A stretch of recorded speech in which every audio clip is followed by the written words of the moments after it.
Hello everyone and welcome back to my channel. So much has changed since we were last here. My background's obviously a little bit different. We moved, so still trying to figure out exactly where to film, which is why this video has taken so long. Hair is different, not green anymore. A little bit sad about that, but it'll come back eventually. And we are on a different campaign. We are actually now in the Birthright campaign.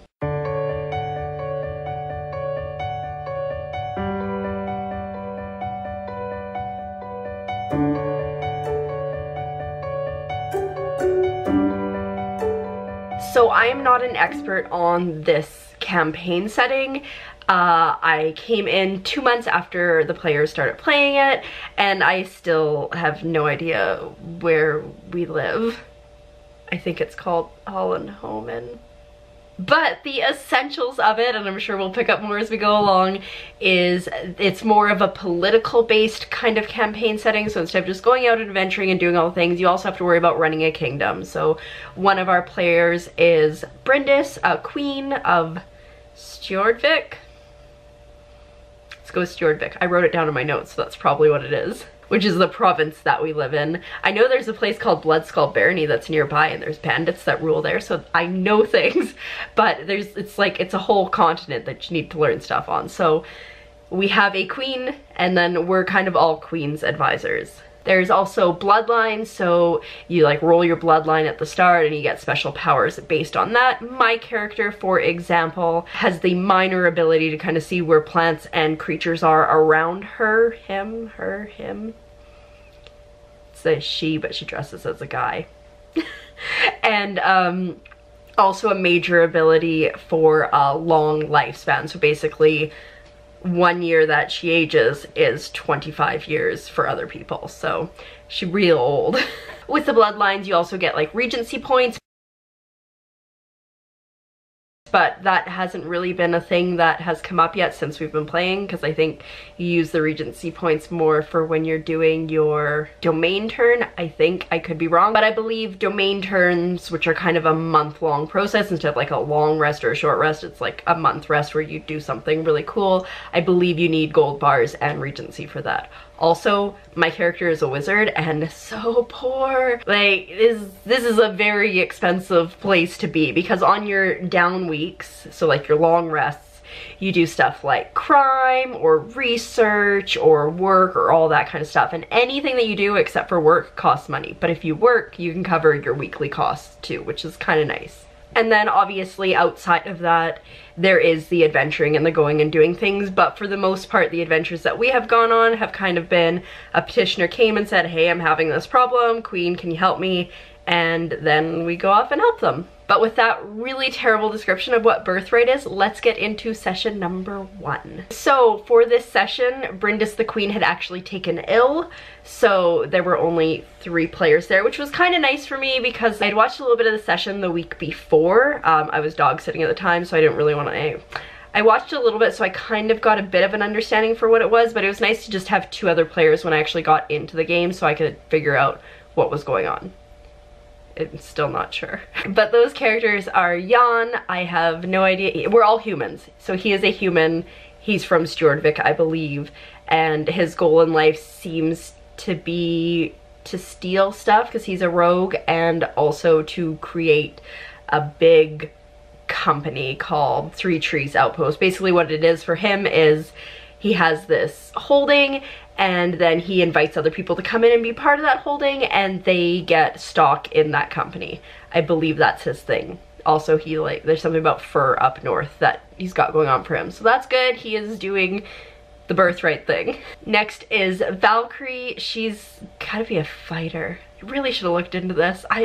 It's just, Birthright is hard, and I didn't write anything down. But anyway, her job is a bounty hunter, and so she kind of goes out collecting bounties, which sometimes works out really well and other times doesn't. But for her downtime week, so that week of long rest, the thing she does most is pit fighting, because it makes her feel awesome. And pit fighting is really weird. Like, it's a weird mechanic. Like, you have to roll 3 dice, and it have to be like, one's athletics, one's maybe acrobatics, and then there's another one you can replace one with an attack roll. So it's kind of like, it's kind of seems complicated. I don't know, I haven't done it because I'm a wizard and I would die. So then there's me, the wizard. My character is not from Stjordvik. She's a Canassi, which is kind of like in the deserty area below. I grabbed a map. It's only of the Reykjavik Highlands, but basically, where are we? So we're here, Stjordvik. I think Hallingholm is right there, and where I'm from is kind of down and below. So like this is kind of Europe-y, I would guess. So Canassis are from like the Middle East. They're Persian if you actually go by what Birthright says. So that's where my character is from. She just kind of showed up with some scouts that had gone out to bring some other Canassi around, and she was just so grateful that the scouts were willing to help us that she came back and was like, hey, can I hang out with you for a while? Also, my character just really likes to learn knowledge, and that's kind of her big thing, is she's traveling to learn as much as she can because it's cool and spells and awesome. So the session started out with petitioners. So as I mentioned before, petitioners basically come up to the queen and go, hey, I have an issue, can you help me with this? And then we do. Or if it's not something that we actually need to physically go do, it's like you resolve and you pass laws and all that kind of stuff. So because Bryndis, the queen, was sick, she appointed a regent in her stead, which was Valkyrie. Valkyrie's full name is Thornhalla, but she actually just goes as Valkyrie or Val, and that's how everybody knows her as. So Valkyrie was taking the petitioners, but obviously she had Jan to help her out, and also this new Canassi, Roz. And like I said before, Roz is female, but she cross-dresses because it's easier to travel, so like nobody knows that she's a woman. Also, she's an illusionary wizard, so nobody knows. So we went through a few petitioners. One thing we had to do was make a new law because someone had broken into somebody's house, he had killed them, and it was like, was he protecting his own life or was he protecting his property? So we had to make a law that said, you can protect your own life, but you can't just kill people if they're on your property. And then some business partners came in, they're like, listen, we want to start a newspaper. Business partner number one wants to get funds from the crown to do that, and business partner number two is like, I think it's better if we have a more independent voice. And so they wanted us to solve that problem. Like if we were willing to give them money for the newspaper, then it would be crown run. If we weren't, then they'd do it on their own. We decided not to give them crown money. And then after dealing with petitioners for a while, we went out. Jan went to check in on some of his holdings, one of them being a blacksmith. So the situation here is Jan had a curse dagger, and basically if you held it and got hurt, it made you just go berserk. And so he was like, if I give this to someone, a blacksmith, and get him to recraft it, all will be well, and then it won't be cursed. Well, that didn't work so well, because while the blacksmith was working on it, he like hit his thumb and then went berserk and killed all the people that worked in his shop. As a result, this blacksmith named Asmund ended up getting arrested. And then, surprise, there was a very cheap blacksmithery up for sale. So Jan bought it. And then Jan, who's a rogue and I guess can forge things or steals things, I'm not sure, had a bunch of pardon notes. And so he got Asmund the blacksmith pardoned and then brought him into his company, the Three Trees, which I mentioned earlier. It wasn't sitting well with Asmund. Like, you made me kill everybody by giving me a cursed dagger, you got me put in jail, you bought my company, and then you pardoned me and you put me back to work. So he wasn't too happy. He asked Jan if Jan felt remorse for what happened, and Jan was like, no, I don't. And so he ended up saying, well, what can I do to get myself out from under your thumb? And Jan was like, 5,000 gold pieces. Which probably, as you can imagine, might come back to haunt him. After that, though, thinking nothing of it, we go for lunch and we meet this lady named Gertie who is looking for her missing daughter. And so we go out trying to find this girl so we can bring her back and get a bounty, because money is good, especially when you're a wizard, and wizards are so poor.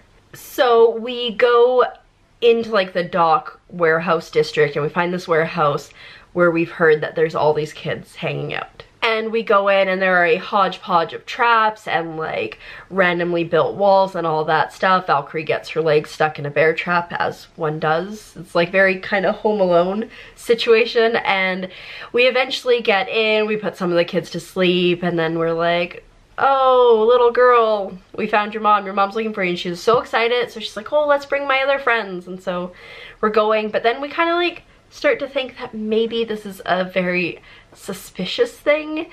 And so when we get to where we're supposed to drop off the kids, this big guy answers the door and we're like, no, no, send Gertie out. So she comes out. Turns out she does not have the best interests in heart. She is not this girl's mom. And they just want to take the kids for slavery, which is not cool. Like child trafficking. Gonna put an end to that. So we beat them up and turn them in and send the kids back on their way.